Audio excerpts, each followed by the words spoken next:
my grandma will say things like, your mom would have thought this was so cool. Your mom would have been like in the front row. And I go, I don't know that I'd be doing this if mom was still here. I don't know. It's so strange to be sad that a parent isn't here to see your success, but also know that a big reason you're successful is this drive to become somebody they would have been proud of.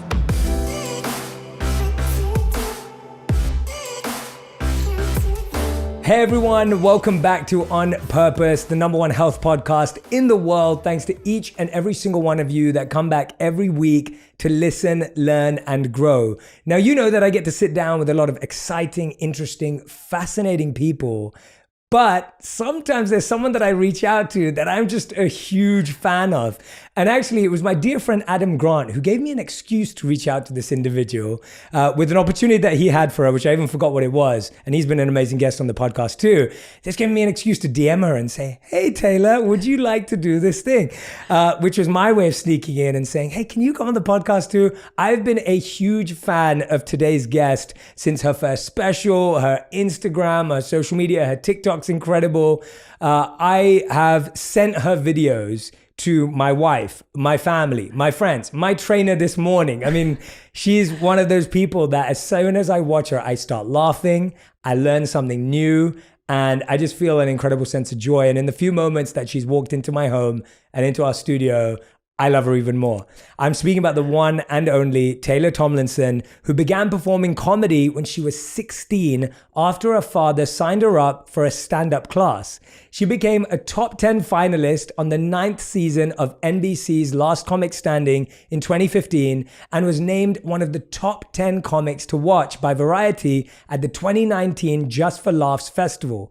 Her first Netflix stand-up special, which is where I discovered her, Quarter Life Crisis, premiered in March 2020. In 2021, she started her own podcast called Sad in the City, and in the same year, she was placed on the Forbes 30 Under 30 list.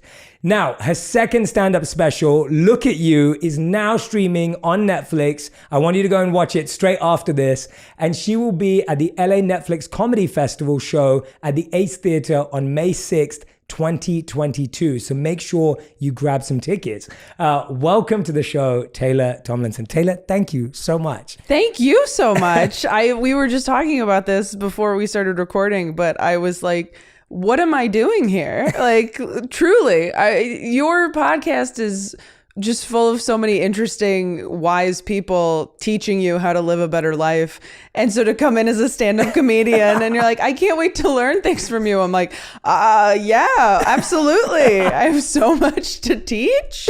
I'm coming into this fully hoping to, I almost brought a notebook to take notes because that's how I feel every time I listen to your podcast or watch any of your TikToks. Like, I am still thinking about the video where you talk about checking your phone first thing in the morning, where you're like, you wouldn't just have 100 people come into your bedroom. And I'm like, oh my God, that's exactly what you're doing every morning. And I'm still terrible at it. And I do it every morning, but every time I do it, I think about you telling me not to. Yeah, well, I genuinely feel that not only do I laugh at everything you put out. I mean, I can name my top 3 favorite moments in your special easily. I think for me, I also learn from you because I think what you do so phenomenally well, especially when it comes to love and relationships, but also life, is you're able to get inside people's minds as to how they think about situations and how they navigate relationships and how they make certain decisions in their life. And so I do think you teach. I'm not expecting you to teach. I want to laugh with you today. I want to get to know you better. This was just an excuse for me to be a fan and for me to hang out with someone that I admire and adore so much. And genuinely, from even the few moments we've spent, I'm just so happy meeting you. And I hope this kicks off a wonderful friendship. So that's kind of why I do this whole podcast. I love that. Is to be able to lure people into being friends with me. But I'm so excited. I want to start by talking about a lot of your journey, because I think I discovered you, like I said, through your first special. You've been doing this for a lot longer than that. And then I kind of went backwards and I was like, oh, wait a minute, like this person's incredible. And it's such a fascinating story. And I am interested in stories because what we were just talking about now, that sometimes when you see someone, second Netflix special, sold out tours. Like you look at that person and you go, oh yeah, that they've always been that way. And when I look at you, I go, well, wait a minute, your father signed you up for a stand-up class. Why did he do that? That sounds like a painful thing for a father to do. I think a woman at our church wanted to do it, and she told him about it. And then he brought me along thinking I could write for him, maybe. Like, oh, wow. He was like more of a performer. So I'm very glad he did, for whatever reason. And yeah, it is a very strange thing because I didn't get into this super intentionally. Like it was something I sort of fell into as a result of just this one woman going, I think I'm going to take this stand-up class, because she was like a retired school teacher and did some public speaking events and wanted to inject some humor into it. So it's funny how something as small as that, like an after service conversation, just snowballed into my entire life, my entire career. And you and I were talking earlier about just you being very young as well, and you being so successful in what you do, and how it seems like, maybe you've only been doing this for 5 years online, and you're like, but I've been doing this. There were 17 years before that I was teaching and interviewing and learning, and I've had all these life experiences. And I think a lot of people look at my career similarly sometimes, where they go, well, you blew up very quickly, or you got all these opportunities very quickly. And I think I feel very self-conscious about that sometimes, because 28 is very lucky and young to have 2 Netflix specials. It was not something I ever anticipated achieving at this age. I've just been very fortunate. But then I think back to when I actually started, and I'm like, oh, I've been doing this for 12 years. Yes. So okay, it's not like I just started yesterday. Yeah. But I think when you are younger than what people expect, yes, from someone doing what you do, there can sometimes be a little bit of like, oh, well, it's just been easy for you. You just did it. Yeah, but I also find it's quite an untraditional journey, and it's so funny because we shared that. My parents forced me to go to a public speaking class and drama class when I was 11 years old, because they thought I was too shy and I didn't have any confidence. And so my parents signed me up to LAMDA, which is the London Academy of Music, Drama and Arts. And they said they forced the school to allow me in because they missed the sign up date or something like that. And they like begged and pleaded with one of the teachers saying, we really need our son to do this because he's shy and he doesn't have confidence. And now I look back and I think, wow, my parents made this amazing decision, just like you said, that has impacted my whole life. And I think I wouldn't have had that opportunity if I didn't do that. So, but even for you, it's an after sermon, after service conversation. Like that sounds very untraditional, at least from my external ignorance. Oh, absolutely. It's the thing people ask about the most, because it's not an origin story I think many stand-up comedians have. And if they do have it, they are generally still in the church world, because there is a comedy church circuit. That's amazing. I love hearing that. I mean, so awesome. it's a different path that I did not choose to go down. But yeah, I mean, there are so many different ways to do stand-up professionally. Mm-hmm. Like, I think that's what we forget. Like, I also had a year in my early 20s where I did like 8 cruise ship weeks. Wow. Which is a whole other thing. And there are comedians who only do that. Like, I feel like I've been very fortunate in my career that I have experienced kind of a lot of different pockets of this industry that is more than just getting the Netflix special, getting the HBO special. I've done corporates and I've done colleges. That's how I went full time initially when I was 21 or 20, is I was doing all these college gigs. That's why I dropped out of college to go perform at colleges, which is sort of funny. And cruise ships and churches. Yeah. I mean, I've kind of done everything you could do, and then also all the bars and strange shows you do in backyards and whatnot. So there's a lot of different places to exist and do what you love to do. It's not just this one path that you see on TV or Yes. in movies or documentaries. So I think that's important for people to know as well, who want to do something creative, whatever that may be, that it can look like a lot of different things. Yeah, definitely. And I think, obviously, on this podcast that we try and get into the psychology and mindset and the way people make shifts. And what I find fascinating about stand-up comedy and what you do is that it really requires you to overcome some base fears, like the fears of what will people think? How will I look? How will I be received? These are huge fears. And personally, I think stand-up comics face one of the hardest things, because it's like you're introducing, this person is going to make you laugh and this person is funny. And then it's like, the expectation is so much higher.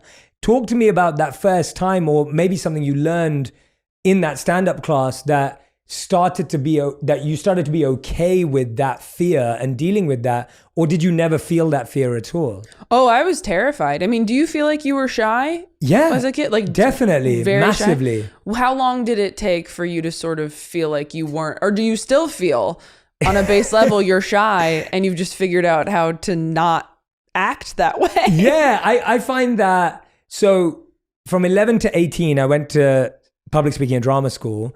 And those years gave me the skills, but I didn't have anything I was passionate to talk about until I lived as a monk. And until I understood the wisdom of the Vedas that I studied and now I share. So to me, it was almost like you have a toolkit, but I never used it because I still didn't feel confident. I actually got confidence because of what I was sharing. I have so much more faith and confidence in the ideas I share than I do even in myself. And I think that's what gives me so much excitement and enthusiasm. But having said that, now I would say that even today, I feel really confident when I'm one-on-one with someone and when we both know what role we play. But if I turn up to a random event that isn't my event, that is someone else's event, I will just try and find one person that I can have a really deep, intimate conversation with, as opposed to go up to everyone and introduce myself and make sure that everyone knows I came to them. I'm not like that because I feel more comfortable getting to know someone deeply. So I would still consider myself, if it's my event, I'm not shy because I know what role I play there and I'm doing something. But I would say I'm shy when I'm at an event where I don't have a role. Does that make sense? Yeah, absolutely. Yeah, so yeah. I think that is on a base level. I'm an introvert and I'm shy. Yes. I feel the exact same way. And I felt like that for years. And I still feel that way. I think, a lot of social anxiety. I think that when I started doing stand-up, I always liked performing. But once I found stand-up, I was like, oh, this is where I feel the best, is on stage doing this thing. This is where I feel like myself. And actually, when I first started doing stand-up, I felt like the version of myself that I was on stage was who I wanted to be in life all the time, but I couldn't because I was too shy and I didn't have the confidence. And then at a certain point, it became more true to who I was out in the world. And now I'm at this weird place where I'm like, is that even me? Is that is that the purest version of me? Is that the most sort of polished version of me? Like, it's very strange to be in this business and see so many videos of yourself and so many photos of yourself. And it can feel very like dysmorphic, where you're like, who is that? Who is that? That's not me. Especially when you are achieving these goals you've always had. Like, when I got on Conan or something, like I was like, I'm in the thing I've been watching for years since I was a kid. And it's sort of this strange out of body experience. But I was terrified of performing when I first started doing stand up. I mean, I felt sick, like physically sick for days before I went on stage. How did you push through that? Like, how did you get through that? I just loved it so much that I just wanted to do it more than I was scared to do it. Yeah.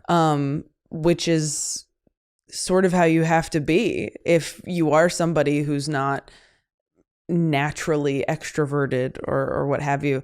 And I think really what helped is once I graduated high school and was doing stand-up consistently in San Diego, once you're doing multiple spots a night it takes less pressure off of it, and you don't have as much time to be nervous. Yeah, that's a good point. Because I'm sure you feel the same way where you're like, I do a podcast every other day. Like, I'm not going to get nervous to meet somebody new again. It's a muscle. It's really just a muscle. Yeah. And if I don't go on stage for a few weeks, which doesn't really happen, like when we had lockdown and I didn't go on stage for 5-6 months, the first time back on stage, even for a Zoom audience, was terrifying. Yes. Like, it'll come rushing right back. It's not like I'm like, oh, I'll just go on stage. And I get nervous to do spots in town. I get nervous to try new stuff. I mean, I'm so lucky to be on this tour where people have paid money to see me specifically, because for years it wasn't like that. For years it was people got free tickets, or they got barked into a club in a mall and they were like, yeah, we'll go see comedy, and maybe it's not what I want, but we'll check it out. We'll give it a chance. Obviously, all of that makes it a little easier to go out on stage and know you have that grace period at the very least. But I think just the consistency and knowing that you can do the job, that's where you get the confidence. And like you said, you have more confidence in what you're saying. When I was first starting out, I was a teenager. I didn't feel like I could talk about anything with any sort of wisdom or experience. And then I started talking about the fact that I had no wisdom or experience. And that's what quarter life crisis is. Yes. Because I was like, what am I going to talk about? How about the fact that I don't know anything? Yeah. And so many people came up to me after shows going, oh my gosh, that's exactly how I feel. I don't know what I'm doing. I hate being this age. It's so confusing. Because I had always just assumed everyone's having a great time in their 20s. Everybody's killing it. And I didn't have a traditional college experience because I dropped out to do stand-up. So I didn't feel like I was doing my youth correctly. Yeah. And so to start talking about that on stage, thinking it was like a new angle. And then to have everyone go, oh, we feel the exact same way. Even like people who looked like they were killing it in that area, where I'm like, you look like you go out on the weekends and everything's awesome for you, was really validating for me. And the same with the new special, Look at You. I mean, so much of it is about my own struggles with mental health and finding out that I was bipolar and all these different things, and losing my mom at a young age, and getting the feedback from people that they relate to it, or they've dealt with similar things, if not the same things. In a selfish way, it makes you feel better about it, and it makes you feel more confident in talking about your own experiences, because, you know, with the internet, you can find your audience now. Maybe not everybody relates to what you're talking about or wants to hear you talk about something, but the people who do really appreciate it and really do connect with it. And so that's how I try to write now, is I just try to write about things that I want to talk about or I want to hear about, and find other people to relate to me about. Yeah, I love that your special was called Quarter Life Crisis, because even in the work I do, I find that is such a key pillar of a lot of the people I connect with. So they're coming to you to laugh and understand and feel heard and resonated. And a lot of people will say to me, well, Jay, I'm stuck with where I am, or I don't like my career. What was that transition like of saying, I'm okay with not going down the right, correct path of staying at college, completing, but I'm actually going to go and do something that I enjoy and love? Like, what was that transition like for you? Was it one welcomed by yourself and the people around you with excitement and joy, or was it surrounded with worry and anxiety and a sense of, oh, this is going to be tough, or I'm actually scared about this? I think when I left college, I had booked enough work that like I would have never just quit college to see, you know, like I had enough work booked. I physically couldn't go to college anymore because at the time the school I was at didn't have enough like online options. So I just couldn't. And I had already taken a semester off to audition for all these colleges. There's something called NACA where you essentially audition for a bunch of college bookers. And so I had booked like 50 colleges in the winter and spring. And I was like, oh, I'm going to be gone for like 3 weeks at a time performing at these schools, mostly on the East Coast. So I can't. And I think I just told myself, well, you can go back. You can go back. Yeah. And I told myself that for years. I told myself that until I got the first Netflix special. Yeah. Once I got the first Netflix special, I was like, I think I don't have to go back to school. And then the pandemic hit and I was like, maybe I do. So I really wasn't like all in. Like I was like, I held on to that because I was a good student. I really thought that I was going to college. I was going to finish. Like a lot of it was tied up in like being a good kid, I suppose. So that wasn't something that I made a hard decision on. It was something that I sort of over time accepted as long as everything was going well in my career. What was harder, honestly, was just moving away from being a clean comedian and that transition from, I never performed in churches exclusively and I didn't want to perform in churches exclusively or even mostly, but to move away from being somebody that could and was this like squeaky clean act that, you know, your family isn't embarrassed to watch or anything, was really difficult. And that took a couple years as well, because there's a lot of internalized shame that comes with that, and feeling like you're not good enough for the world you grew up in, but then also being too feeling too like inexperienced for this like rock and roll stand-up world, because it's, you know, I don't drink and I didn't really do any drugs. Like I just wasn't fun. So I was like, so you're not gonna be clean and respectable, but you're also not gonna party, which is again a huge part of quarter life. Is I was like, what am I doing? What am I doing? Because I'm boring enough to be someone who should be like married right now, but I'm not. Like, where's my person? Like, you know, it's just, it's a strange time in your life. Yeah. And I've had friends tell me that somewhat harshly, where they were like, hey, I know you're complaining about whatever relationship not working out romantically, but your career is going really well and you are in your 20s, and people have this idea like everything's supposed to line up by whatever age they choose as the end goal. And I was certainly guilty of that. And I've had friends very bluntly say like, hey, maybe just be happy with one area of your life going great. Yeah. And trust that the other areas are going to catch up. Yeah. Or focus on the other areas instead of this one that you've been pouring all of your energy into. That is probably the most real answer I've heard to that question. I really appreciate it, because And that is such great advice, even though you didn't know you were giving advice. Because when you started to talk about how when you made that shift, you always knew you could go back. Mm-hmm. And that the next stage was developed instead of just throwing yourself into it. And I think those are such healthy concepts. I mean, I even say to my point at this, even at this stage of my life, I'll sometimes be like, I can always go back to the corporate world if I need to pay the bills. Like just because, and it's not, I'm actually not joking about that at all. I genuinely say that because it gives me the freedom to not live in a what if world of, well, what if this doesn't work? And what if this, it allows me to let go of that and say, I would have an amazing life because I'm so fortunate to have had a great education that would have got me a particular job and a job that I had. Or for you to say, hey, you know what, even beyond all this, I could go back to college and study again. And I had a friend recently, and I'm encouraging a lot of my friends who are in that quarter life crisis where they're stuck in jobs they don't love, or they worked really hard for a career, but it isn't what they wanted to do truly in their heart. They did it out of society pressure, family pressure, whatever it may have been. And a lot of them are now making pivots. So one of them's at film school in LA. One of them went on to actually become a stress coach for his own industry of law. And they're making these pivots at like potentially some of them between 25 to 30, some of them 30 to 35. And it's fascinating seeing their journeys, because it's exactly like what you're saying. They're like, oh, but I can go back if I need to. And going backwards isn't as taboo as we make it out to be. Like we make it seem like if you're not moving forwards, your life's falling apart. It's like, well, no, sometimes you have to go backwards to re-navigate and reconfigure. And so I love that answer.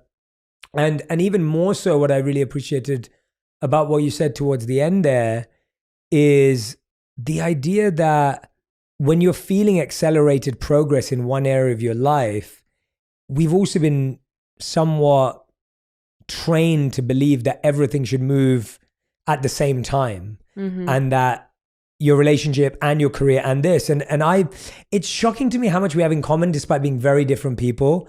So when you talked about switching, and I want to talk about that more, for me, when I left being a monk, and which I lived as for 3 years as a fully ordained monk, most of it in India, and living a very different life to the life I live today. When I first left, I had so much shame and guilt about how I wanted to share what I'd learned, because I wanted to share it in a non-sectarian and a universal way. And I wanted to share it with anyone and everyone without anyone feeling any pressure that they had to have a spiritual or religious belief to connect with my work.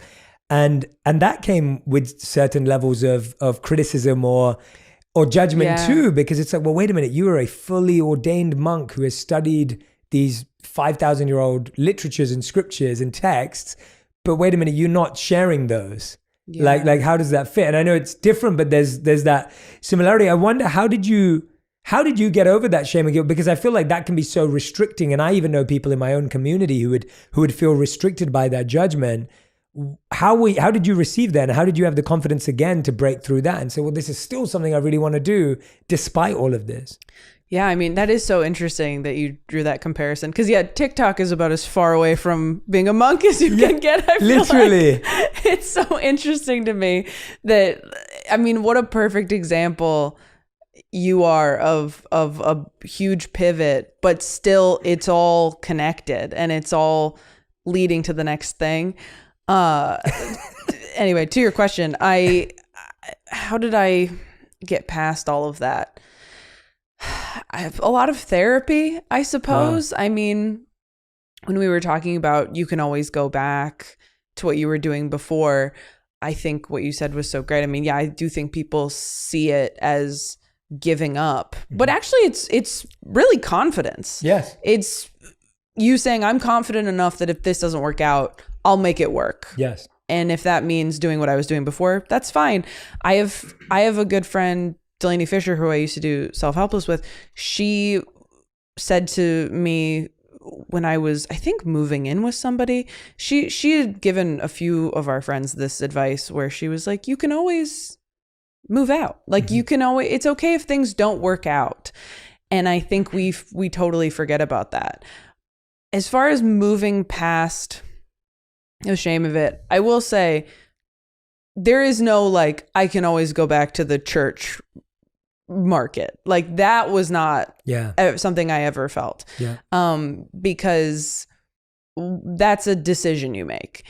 And I felt very good about that decision, but that is a small pool of comedians who can do that. And it is in some ways easier to achieve a certain level of financial success in that area. There's a ceiling on it because it's a certain community, but I just knew that I wanted to talk about more difficult subjects. And I wanted to do jokes about sex. Like I wanted to talk about whatever I wanted to talk about. And the expectations are so rigid in church comedy, in any sort of church situation, because they just want you to be what they expect you to be all the time. It's not enough to just come in and be a clean comedian for an hour. They want you to be a Christian all the time. They want you to be a role model and a perfect public figure. And I would open for people and they would get emails from someone going, well, I saw her do a set somewhere and she said, damn. And I was like, I cannot stay here. This is not sustainable. Wow. Even if I try to be perfect, I'm going to slip up. Yeah. And I don't want to feel like this the rest of my life. And I wasn't sure that I believed in Christianity. I just didn't. I had felt that way since I was a kid. My mom passed away when I was 8. And as soon as she did, something kind of shifted in me where I realized nobody knew for sure. My family's very religious, and a lot of people I grew up around, and I love my family. I have a very open-minded, extended family. But a lot of people I grew up around act as if they know for sure what happens, what the answers are as far as religion goes. And I just realized like, oh, nobody really knows.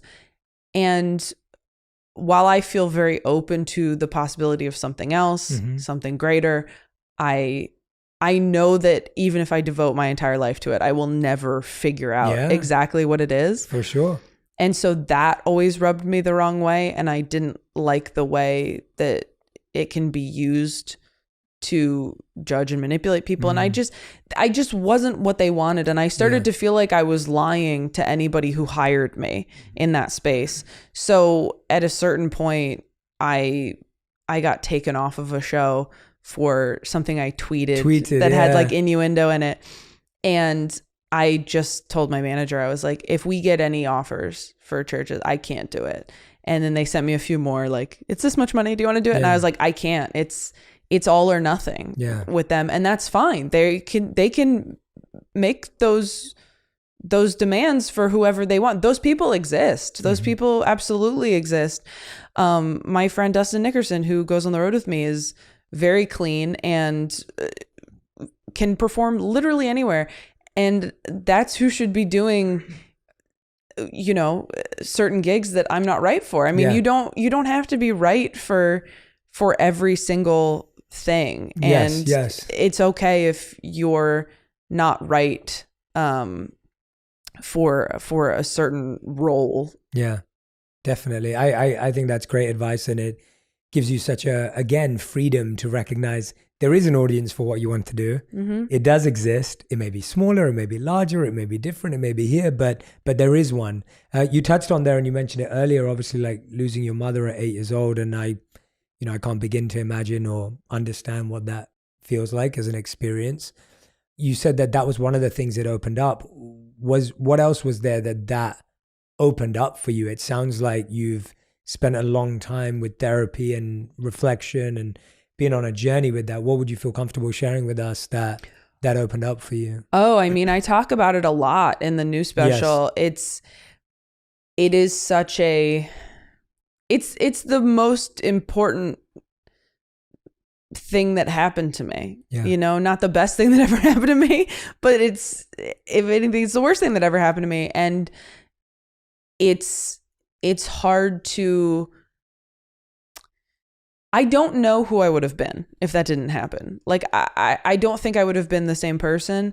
I mean, I had a conversation with my therapist the other day where I was like, it's so funny because my aunt or my grandma will say things like, your mom would have thought this was so cool. Your mom would have been like in the front row. And I go, I don't know that I'd be doing this if mom was still here. Like, I certainly wouldn't have lived where I lived because my dad got remarried, and that's why we lived there.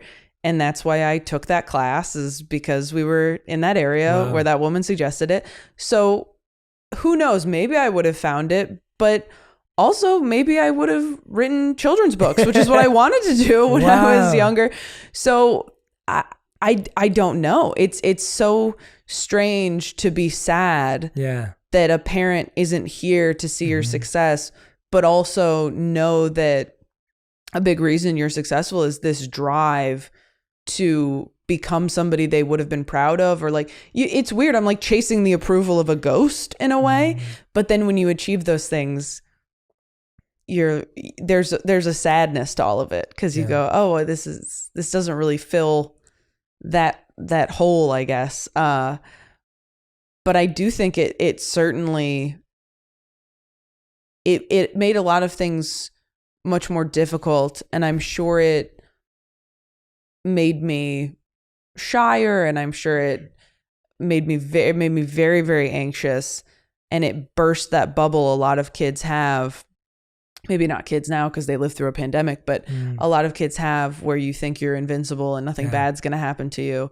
And when something like that happens to you really young, you're like, oh, okay. Yeah. So at any moment, the piano could fall on my head, or someone else's head that I love. Yeah. So that's sort of when I like started having really bad nightmares, which I still have. And it definitely affected me in so many ways, but the positive ways it affected me is I think it made me more empathetic. I think it made me a hard worker. I think when something tragic happens to you as a child, you sort of retreat into your imagination because you have to, which I'm sure made me more creative, because living in my head was better than living out in the world where my mom was dead.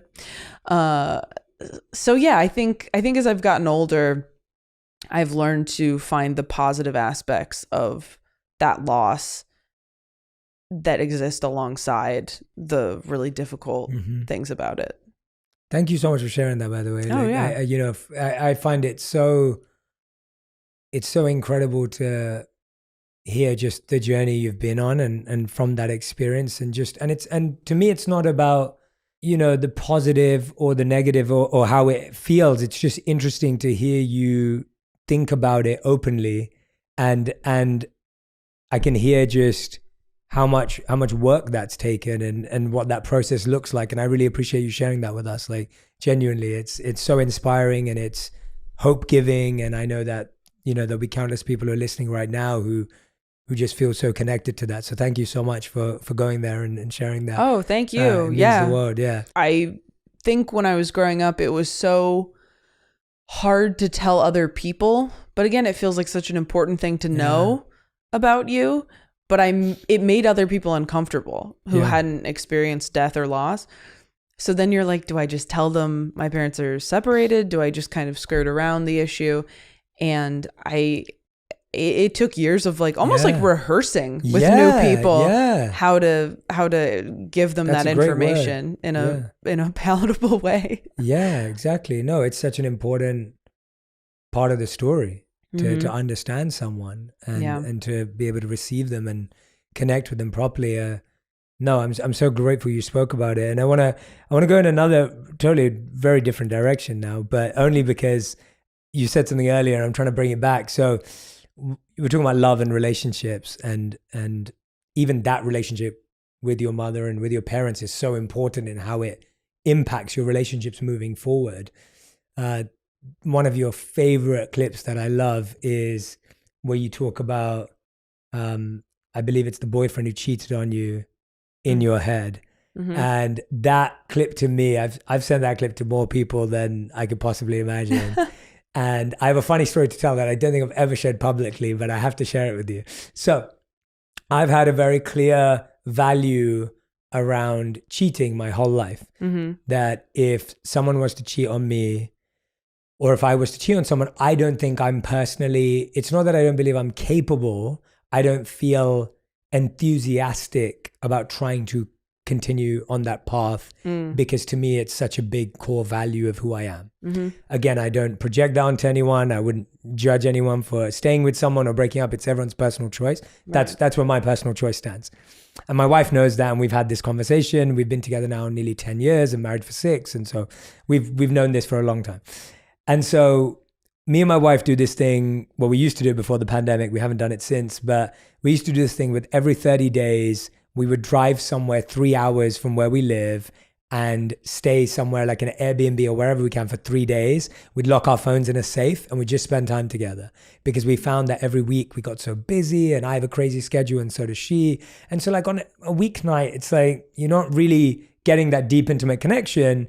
And then the weekend comes and maybe you see friends and maybe you see family or whatever, and time just flies. And then all of a sudden you've been married for 10 years or longer, and you're like, well, do I even know this person that well? And I saw that in the people I coached. I saw that in the people I worked with. And I was like, okay, well, what's a habit? Or I love coming up with like these, and I love numbers. And so it's like 30 days, 3 hours, 3 days. And so we're on one of these journeys, and we're driving off 3 hours, and we're listening to music, and this may surprise people, but we're listening to Future, the rapper, right? So me and my wife are sitting, listening to music. We listen to Future, the rapper, for whatever reason. I have no idea. I do not know him. I've never met him. We're listening to Future on the way.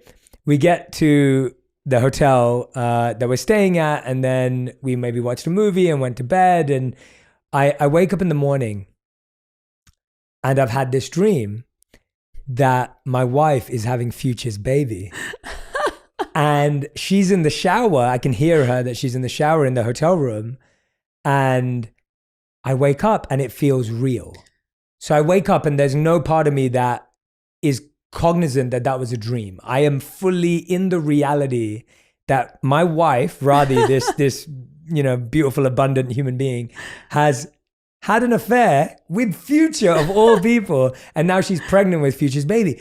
And I woke up with like this brick on my heart. Like that's how it felt. Like it genuinely felt like there's this massive brick on my heart, and it was weighing me down.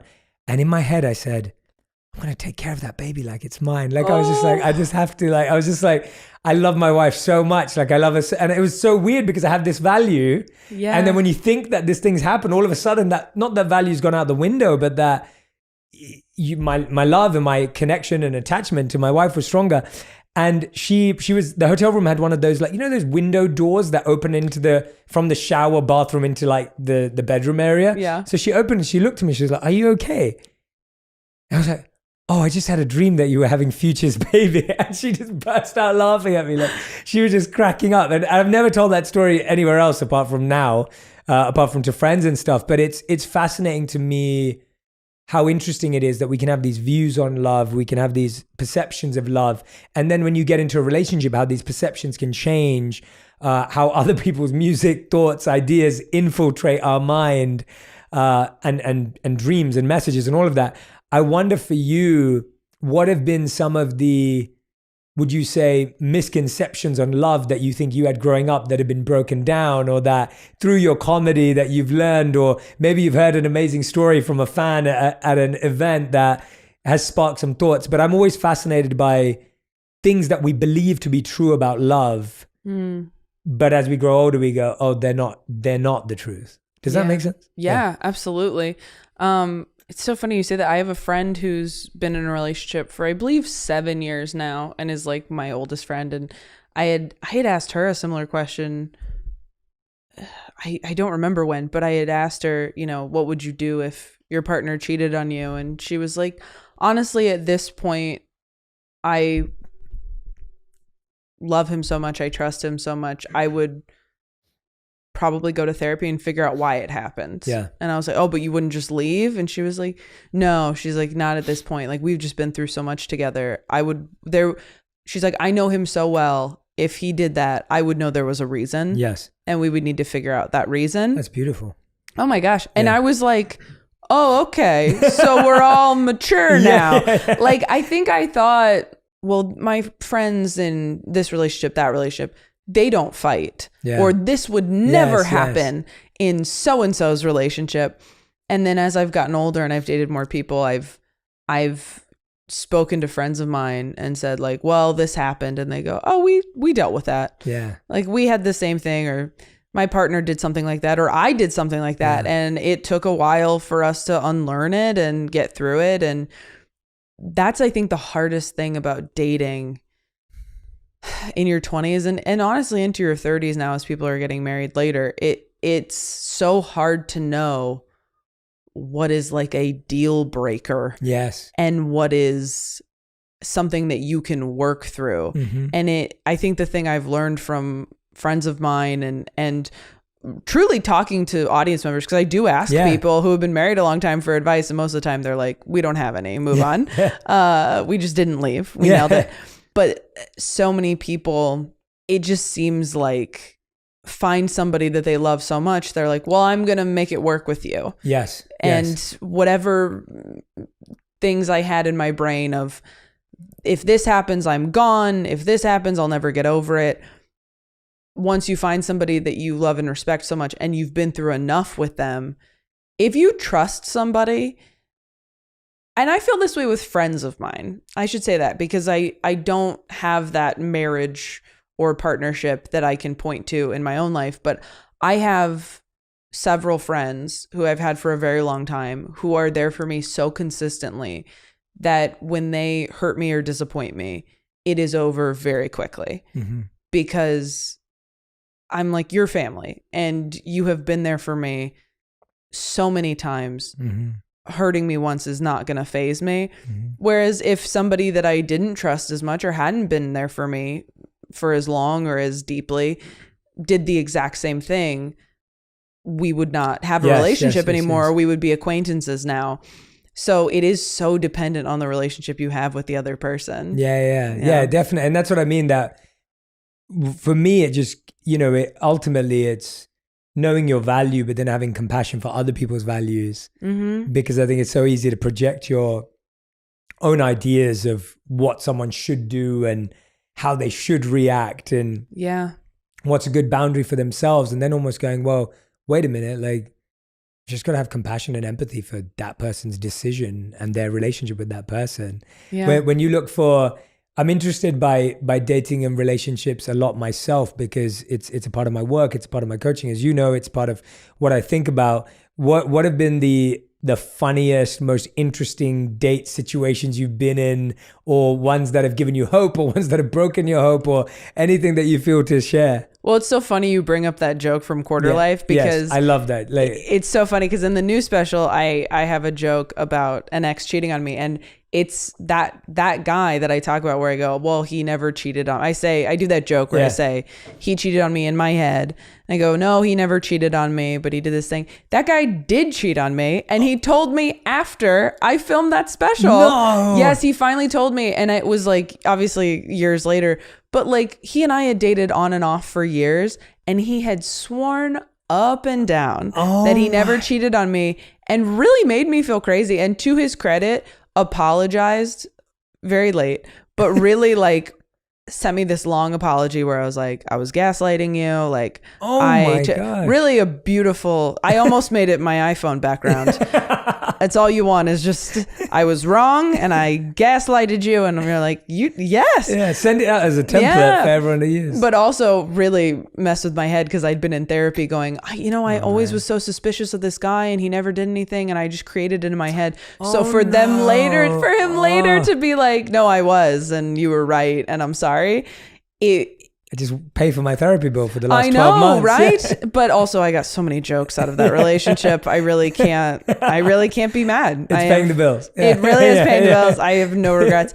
But after what's funny in terms of like, I thought that if somebody cheated on me, I would hate them and never speak to them again. Yeah. And especially in that way, which is pretty messed up. But there's obviously more to the story circumstantially that contextualized it for me.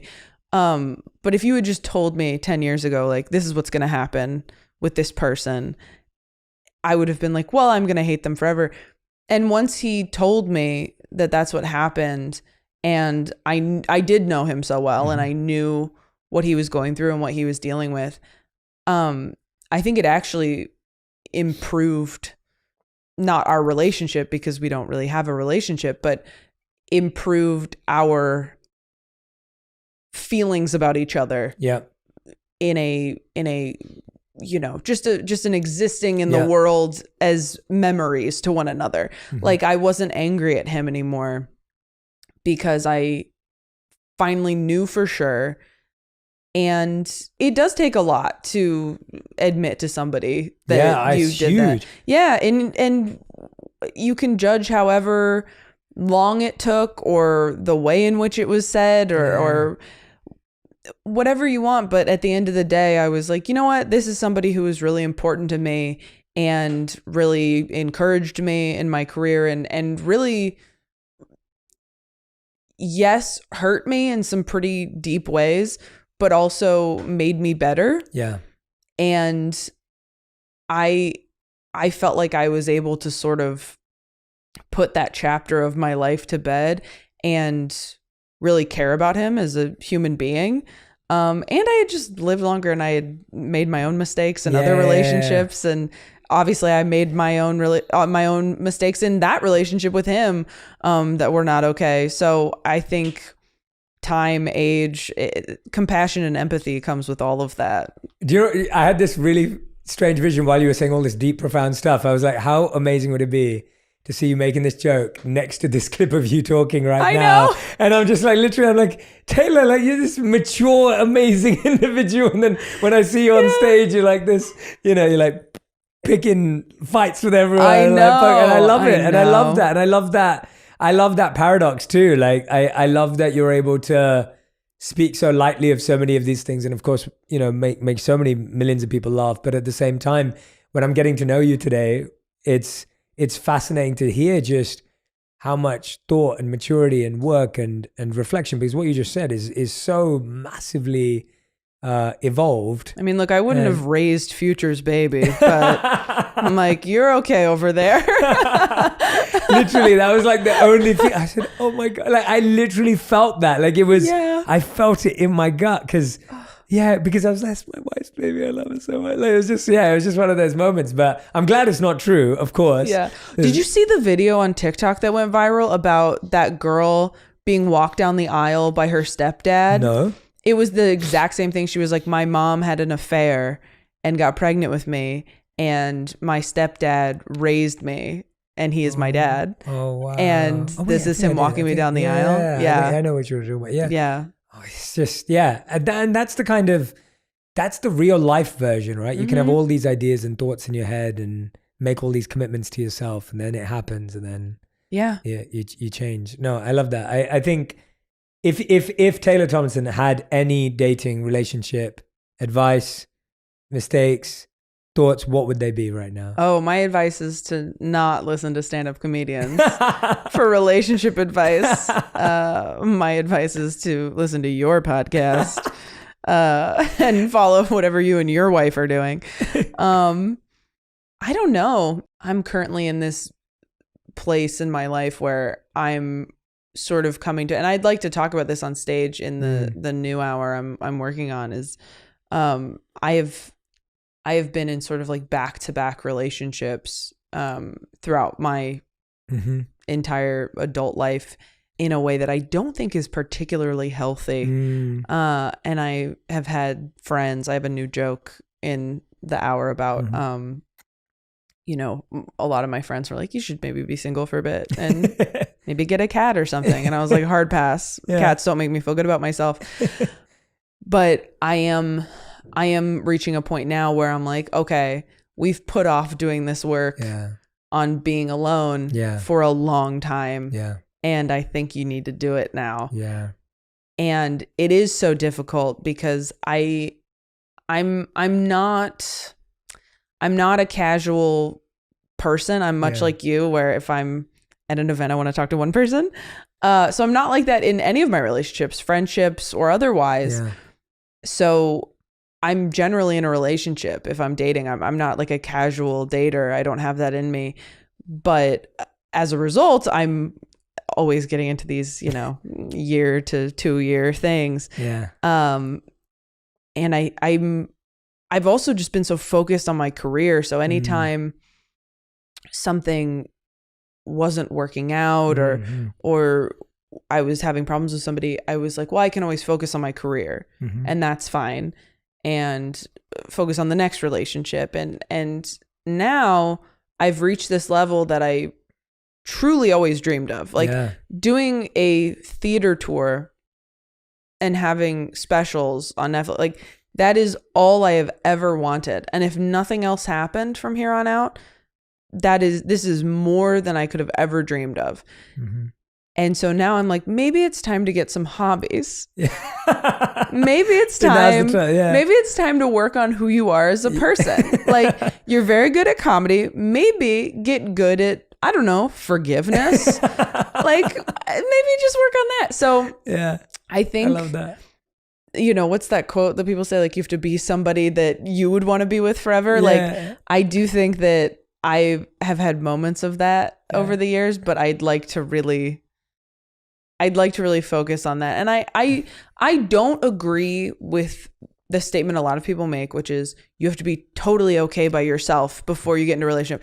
I know so many people who got into a relationship 3 days after they ended one, and they've been together for 10 years. I know so many people who got into a relationship when they were really not in a good place, financially, spiritually, whatever, and now they've been together for 20 years. I think it is so case by case, but I do think that if you can show up for yourself and take care of yourself, you are going to show up for and take care of someone else much better, and not put so much on them to take care of you. And I would like to, I think before I get into a relationship again, which I don't know when I'm going to be comfortable doing that, I would like to feel like I am someone who brings a lot to the table.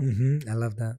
Not just in a purely superficial way of like, Yeah. look how much I've achieved. Yes, like yes, yes. my career's going well, which for a long time, I think on some unconscious level, I thought that if I achieved all of my career goals, Yeah. I would be proving to someone, whoever it was, Yeah. that I was like worth loving, like I was worth being with. Yes. And then you achieve all those things and you reach that place and you're like, oh, this didn't do it. Yeah. That's not what it's about. So I'm really trying to focus on that right now. I'm trying to focus on who I am as opposed to what I've done, because that has not been my approach the last 10 years to my life. And to go back to my mom dying young, I mean, I talk about that in the special as well, as like, I had this irrational belief that I was going to die at 34 because that's when she died. Wow.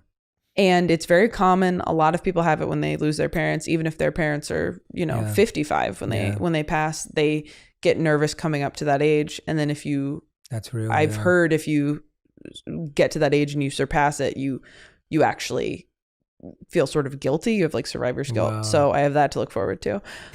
But I think that was not just affecting my career goals, it was affecting my personal goals as well, where I thought I only have this amount of time, not even from a fertility standpoint, from just this is when I'm going to die, that I have to rush everything and I have to become this ideal person. And that's not how you become your highest self, as it turns out. Yeah. I mean, when you said that, I'm like listening to you today going, I think Taylor, you really do know who you are. And there's so much, there has been so much investment in that part of yourself. Yes, there's been, of course, amazing acceleration in your career, but from the little time we've spent together today, I'm hearing so much self-awareness and, so much great introspection and so much amazing energy around that. So thank you. I'm sorry if I'm rambling. No, you're not. This is beautiful. Okay, I'm no, you're not rambling at all. I mean, I'm also reflecting back on what you just said, and it gives me great reassurance in hearing that, because something I ask a lot of clients to do in the relationship space is I ask them to write down the amount of days in their adult life or years in their adult life that they've spent single versus they've spent in relationships. And when you look at those two numbers next to each other, I know people that are 55 who will say that the amount of time they've spent in their adult life, of course, because no one's dating when they're born, right? Well, maybe not, right? So I'm like, yeah. But the idea that in their adult life, even people who are 55, 60 years, 55 is probably where people that I've spoken to, they would say that they've spent 6 months alone, max, in their whole adult life. Yeah. Alone, as in single, without being in some sort of relationship. And when you hear that, and when I started to think about it, for me, those 3 years living as a monk, of being single, of course, but I look back at those and I think, wow, those were like really important, formative years in my relationship with myself. And I fully agree with you too, that never stops or is never complete. So it's not like, check, did that, now I'm ready for a relationship. I have completed level 1 of life, but I've started level 1 of life. Yeah. And I think that's, going back to your point that you're not going to fully love yourself and be good alone before you can be in a relationship, but you've started that journey to some degree. And ultimately all that does is it removes certain obstacles, right? So someone could definitely go from one relationship to another and they could be together. It's just we would remove certain obstacles if both people had done a little bit of self-work. Of course. And that's all it is. But it's never that, yes, you come to a relationship as this perfectly complete person. That is just a romantic view of what it looks like. And I saw that with me and my wife, like, when we met and we fell in love as well. And, falling in love is not a logical, you're not planning it all out and you're not logically going through the steps. There's attraction and then there's affection. And then all of a sudden there's attachment and you're like, okay, I think I love this person. And then now I'm like, wow, I think sometimes when I proposed to my wife, I didn't even... It's nice that love is there to try. But when I'm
of their young adulthood, like maybe someone was with someone for 8 years in their 20s and then they break up, which seems so devastating. Yeah. Because I've never been in something that long that ended. Or, you know, people get divorced after however many years, and those friends realizing like, oh, I never lived alone. Like I've never lived alone, and I'm in my 30s now, and I'm sort of in a similar place where I'm kind of like surprised how much I'm appreciating it right now. Like I'm really like every night I'm like, oh, I can just do whatever I want. And I love being in a relationship. I love being in a relationship. I love the people I've been in relationships with. I love hanging out with someone. I love having that person to talk to and share with, and because you really do just become best friends with that person. Yes. But I have spent very little time just with myself, and I really have spent years like dreading it, where I'm like, I can't imagine just coming home at night or going back to the hotel after shows, because that's very lonely, and just like being by myself and not having someone to call, not having someone to watch a movie with. And now I'm like, oh, this is actually kind of peaceful. Like I was so scared to not have someone else to count on, but I still have me to count on. Yeah. And when we don't have that those are the triggers that come out. I mean, even in marriage, like right now, I won't have seen my wife for the first 4 months of this year. She's in London working on stuff. I'm in LA. She can't be in LA right now for the work she's doing, and I can't be in London. And so I'd say in our marriage, we've spent probably before pandemic, we spent completely together, which was wonderful. We loved it, and it was actually great for us. But before that, I would say that we've spent at least 3 to 6 months apart a year because of work, on and off, not always in one go. This time it's been in one go. And I miss her. I cannot wait for her to come back. Like I feel like I have to throw her a party when she comes back because I miss her so much. But at the same time, I'm also really happy because she's been able to focus and I've been able to focus. And we've had this moment to like really go all in on our careers again, and then to come back again and be together and go all in on that. And it's just, I think it's so healthy because marriage will also demand separation, especially with careers that we have, where you could be on tour again, and and you're in a relationship, and so that aspect of coming home alone is such a hell. Even now, like we were together every day for 2 years during the pandemic, and now we've been apart for 4 months. It took days to get used to the fact that I didn't have someone's head on my chest going to sleep. Like just that process of like, wow, like. I was like, well, I need to get a weighted blanket, or I need to like put that brick back on my heart or something, like to feel like that weight. Like, I don't know. Future? Yeah, exactly. Yeah, because it was just not. It was so strange because of habit, of course, and the habit with that. But you raised something really interesting, and I've actually not had the fortune yet to go on tour. I do a lot of events, speaking, but I haven't been able to go on tour because I was meant to when my book came out in 2020, and then I didn't. But I do remember starkly, and I work with a lot of musicians and artists who perform to many, many people on stage. And they always told me about that lonely journey home.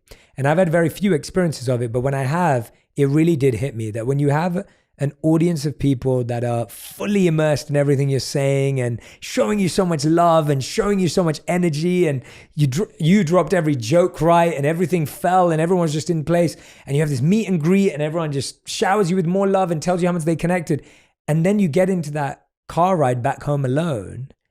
It's a really, really strange feeling, right? And you brought it up there, and that's why I remember that. And I remember I got home and my wife had thrown me a party with all our closest friends as a surprise for when I got home, and I didn't even know. But it was really fascinating. I remember that drive. I was at the Ace. I performed at the Ace, which was the only show I've ever done, which was my own show. And then when I drove home alone in just a hired car, it was really interesting to see that settle down and be happy with myself in that moment. Walk us through how it's felt for you, because I do think that when we live in a world where you're showered with validation and attention, to then leave it. Well, hopefully. Yeah. Yeah, hopefully. But when you're showered with that genuine love from a lot, I know that my community, I feel so much genuine love from them. But when you go home, you've got to have that relationship with yourself. Can you just walk us through that a bit? I want to hear about it from your thoughts. Oh man. I mean, in terms of like being on the road and going back to a hotel just room. Just that lonely, I feel like that is such a unique experience because not everyone performs on stage and not everyone, it's like going home from a party is one thing, but going home from a party that was you on stage and everyone, right. It's like, it's just really, and I'm always fascinated about hearing about that lonely journey for artists on the way home. Yeah, there is sort of like a physical, at least for me, I feel like there's a heavy sort of like, yeah, after I get off stage. And now on this, this tour, I'm usually doing like a meet and greet afterward. Yeah.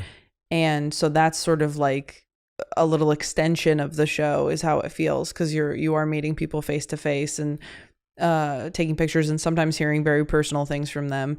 I guess it depends, because some days are very hectic where you're just traveling all day and then you have to go on stage and you're kind of like just frantic, this frantic energy all day. And so when you hit like 10 p.m.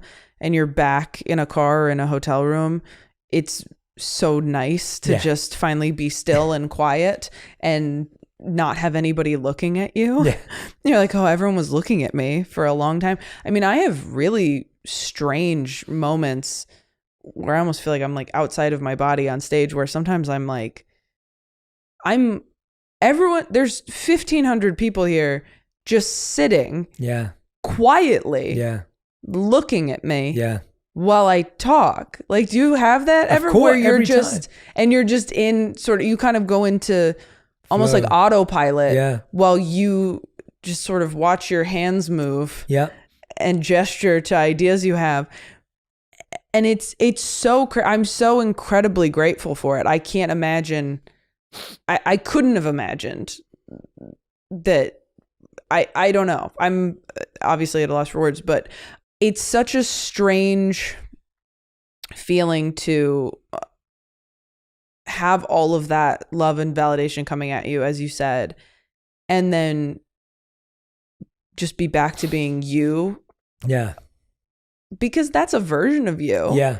But it's not that it's not you. Like, when people say like, well, that's not who you really are. That's not, I'm like, no, that is who I really am. But it's a piece. It's a mode I go into. So it's not that like, in my darker moments after I go listen therapy, sometimes I feel like people are liking me for this like trick. It's not really a trick. It's a skill you have. It's a job you do.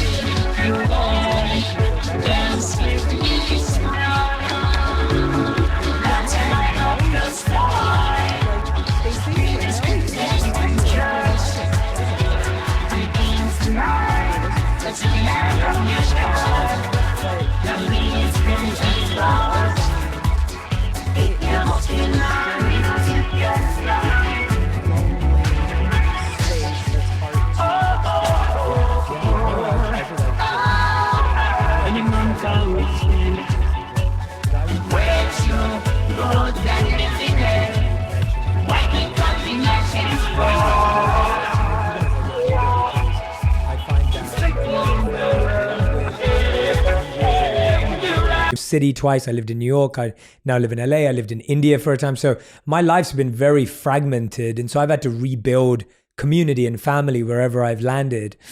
And so I really value that as something I try and invest in, especially when I think about one day having children and wanting them to have other children to play with and people's homes to go to and things like that. I think there's an issue when you say, this is me, or this isn't me.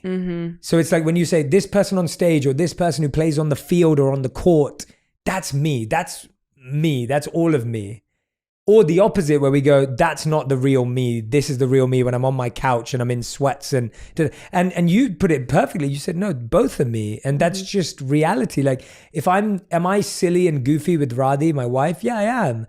But am I also really thoughtful and intentional and focused in my meditation? Yes, I am. And do I love being on stage? Yes, I do. Do I love business and strategy and growth? Yes. Do I love being a monk and being really simple and minimalist? Yes, I love all of those things. And yes, they're paradoxes and oxymorons and contradictions. But I've learned as time's gone on to stop trying to force myself to choose one and accept all parts of myself. And that has been the most freeing, the most authentic version I can find when I'm not forcing myself to live one truth and accept that I'm just made of a bunch of them. And that's okay. Like I don't have to live a certain way or act a certain way to fall, because I don't feel happy there. If I was forced to either be one or the other, I think I'd be really sad.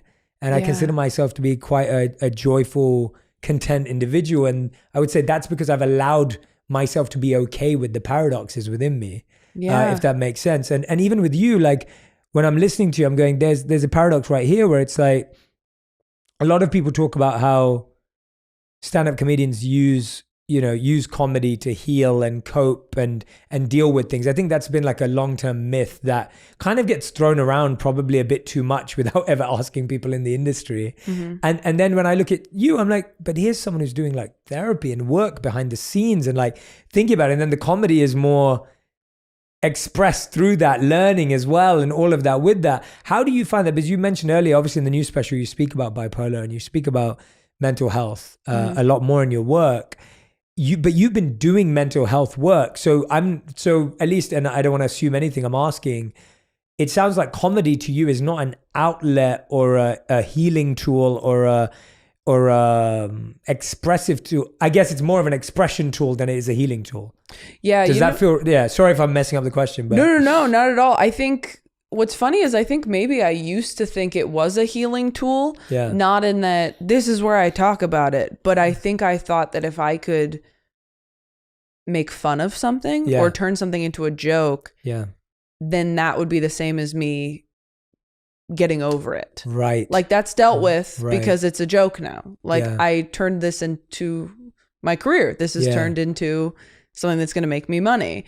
So now it's not a bad thing that happened to me.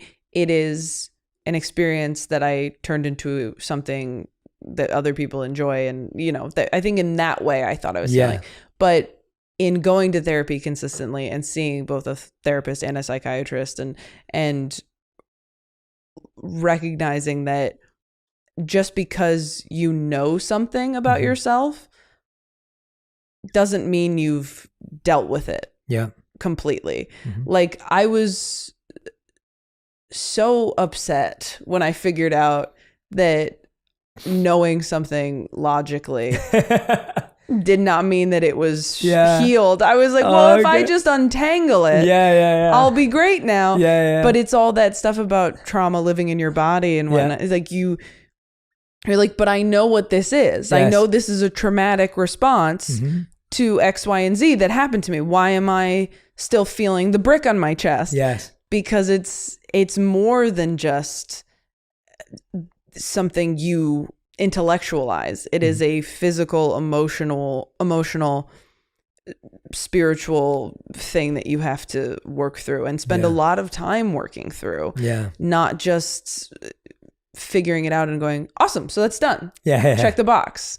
So I think that, especially with this special, at first I wasn't going to do any jokes about some of the aspects of my mental health journey in the last couple of years. And then I think my brain just works this way where I just kind of think in jokes. So as soon as I started thinking of jokes, I was like, maybe I should try these. And I was like, I won't do them, but I'll try them. And then once I started doing jokes about it, I started getting messages from people who were like, oh my gosh, I just got diagnosed with this, or I've been trying to get on antidepressants, or I've been feeling this way, or you really encouraged me to go back to therapy. And I was like, okay, then maybe we can just do it. But I was really nervous before the special came out. I was like, did I share too much? Did I put too much out there?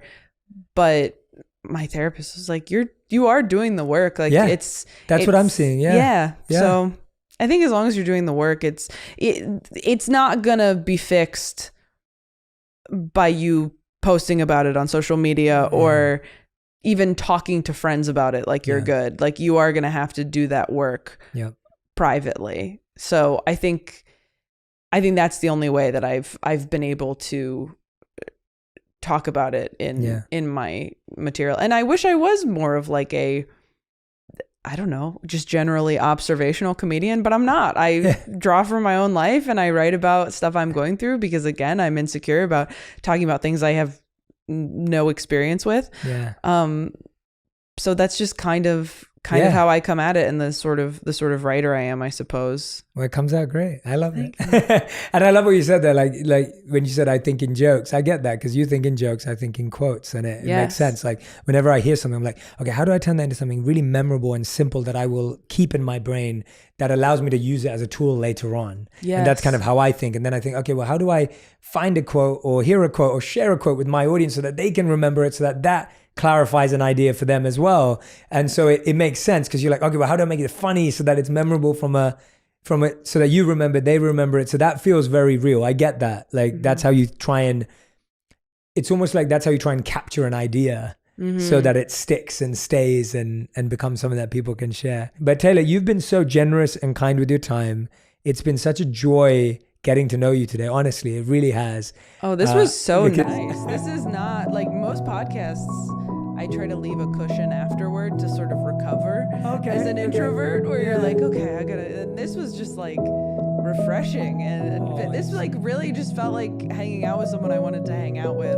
Like I feel like invigorated after this. This is so nice. Oh wow, that means the world to me. Thank you so much. No, genuinely, like as I said, I've been such a huge fan for such a long time, and to get to know you today is just it's even better than I thought it was going to be, because I feel like I already had high expectations, and that's what I'm saying, that you just blew through them in just who you are as a human and how you think about things and how you make it. Like it's amazing, and I'm so grateful that you said yes to coming on the show and being here. We end every On Purpose episode with a final 5, which is meant to be a fast 5, which I always ruin because I get intrigued, but I will try and do it fast with you. So these are 5 questions that have to be answered in 1 word to 1 sentence maximum. Ooh, okay. And I will ruin it. So it's my job to ruin it, and you pretend and try and stick to the rules. Okay. So question number 1 is, what is the best advice you've ever received? You can always change your mind. Nice. That's a great piece. We've never had that. That's a great piece of advice. Nice. I found a new one. Yeah, you did. Yeah, that's a great. I love that. What's the worst piece of advice you've ever received? If you take time off, everyone might forget about you. Wow, that's so good too. I love this. We never had that either. That's great. Not great. That really, I just remember that because it really tapped into like the workaholic in me. Yeah. That I've not always, but I've really tried to move away from. Yeah. So the idea that somebody would say my worst fear out loud. Yeah, definitely. I mean, when I first came here and I was first started coaching here, I had talent tell me that they were told by their first manager that you've got a 3-year career. Yes. You've got a 3-year career. We've got to make the most of 3 years, and after that you'll be irrelevant. And it's the same thing. Like you just you start. And I remember even when I got to 1,000, when I was first starting out, 1,000 subscribers on YouTube, which I was really happy about and excited about at the time, and still am. And I remember my friends going to me, so this is the peak basically. Like this is it. Like there'll never be more than this. And so you should just make the most of it, because and I remember like that, it was that fear mindset that every time I hit a new peak, people around me would say to me, oh, that's the peak then. So that's it now. You've done it now. And I was like, wait, only if you think that, so great answers so far. All right. Question number 3. What's something that you think people value that you don't value? Maybe this sounds sort of dumb, but whether or not people think I'm cool, I guess. And that's probably pretty like entertainment industry specific. But I do think that there's like a lot of like insecurity in this business, and there's a lot of like hoping other people like you and like think you're cool. And I don't really care about that anymore. Yeah. Like I really just want to be happy and find my people and focus on those relationships, and everyone else is kind of like, feel however you want to feel about me. But I definitely used to be very concerned about that, and it actually, I think, made me far less cool and less likable, because I was really just terrified of everybody. So then I would be too quiet, and then everyone would assume I was mean. And I'm like, I'm just scared. So I think what other people think of you, and really I just care what's the people I like think of me. Question number 4. This has been a question I've been asking recently because I want to help people who are listening as well. Like, how do you think about how you choose your friends and the people around you, whether it's personal or professional? I want to surround myself with people who work really hard, are kind and empathetic, and that I trust in every way, but mostly that if we ever have a disagreement or miscommunication or argument, we're going to talk about it and deal with it and get through it. So I think I want people around me that make me want to be a better person and put in the same level of energy and effort into our relationship that I'm going to. Love those. 5th and final question, Taylor. If you could create one law in the world that everyone had to follow, what would it be? Ooh, one law in the world. Yeah. We asked everyone this question to every guest ever. Oh my gosh. I want to know what the best answer you've gotten is. I don't think they're all surprising. Like you get everything from something really simple, like be kind, to some really specific, thoughtful stuff. And so I don't think we've had a best answer, but I am currently compiling every answer we've ever had, because I think it'll be fun to like look at like the breadth of answers. Ooh, one law that everyone had to follow. Or one habit that they had to do every day. One habit that they had to do every day. I mean, everyone should be journaling, probably. Yeah. I guess that, maybe. I love that. Yeah. Have you been journaling for a long time? You know what I've noticed? This is going back to the relationship single thing. When I am in a relationship, I'm terrible about journaling. Wow. And then when I'm single, I'm great about it. And it makes a huge difference. Wow. And I remember the last time I got out of a relationship, I had been telling myself, okay, well, I'll get back to journaling. I've been telling myself that for months, and I thought I hadn't journaled in like 2-3 months, which is still bad. And I went back into it after my breakup, and my last entry was like going on a date with the person I ended up in a relationship with. Wow. Which is, I mean, again, I thought I was like, it's been like 60 days. I'll get back to it. And it had just been so long. Well, that has so many lessons in it. Mm-hmm. That is such a great answer, because I think we leave so many of our best habits when we get into relationships and then wonder what went wrong. And so journaling and no yelling, I guess. Yeah. Unless you're happy and excited. No mean yelling. No mean yelling. I love that. Very deep and profound to end it Thank you. Taylor, you are incredible. I think you're cool. I would yell in excitement. I did when you first came. No, I am so happy that we got to do this. I'm so happy to get to meet you. For anyone who's been listening or watching at home, make sure you tag Taylor and me on Instagram, on Twitter, on all platforms, so that we can see what resonated with you, what connected with you. I love knowing what Taylor said that is going to stay with you, is going to stick with you, that connected with you, that moved you. And of course, I highly recommend that you go and check out Quarter Life Crisis and Look at You, and follow Taylor on every single platform so that you can stay up to date, and so that you don't have to see me send these scary videos everywhere, funny videos and exciting videos, but that you can you do it yourself. But Taylor, you are continue to be my the comedian that I follow the most, that I love the most, that I watch the most, and I'm so honored. I'm so excited to see what you do next. I'm convinced for someone as talented as you and someone as grounded as you, and who's doing the work so early, that anything's possible, and it's, you know, more and more is going to happen as time goes on. So really excited for you, excited to be an observer and a cheerleader on the journey. Thank you so much. It was seriously so nice to meet you finally in person, and I'm obviously such a fan as well. And I can't wait to meet your wife as well. So you have to be friends with me now. Yeah, until she comes back in a month. So yeah, definitely. But thank you, Taylor. Thank you so much. And thanks everyone for listening and watching. Make sure you share this with a friend who would love to hear it, would benefit from it. I hope that you pass it on and it changes someone day to day as well. So thank you, everyone. If you want even more videos just like this one, make sure you subscribe and click on the boxes over here. I'm also excited to let you know that you can now get my book, Think Like a Monk, from thinklikeamonkbook.com. Check below in the description to make sure you order today.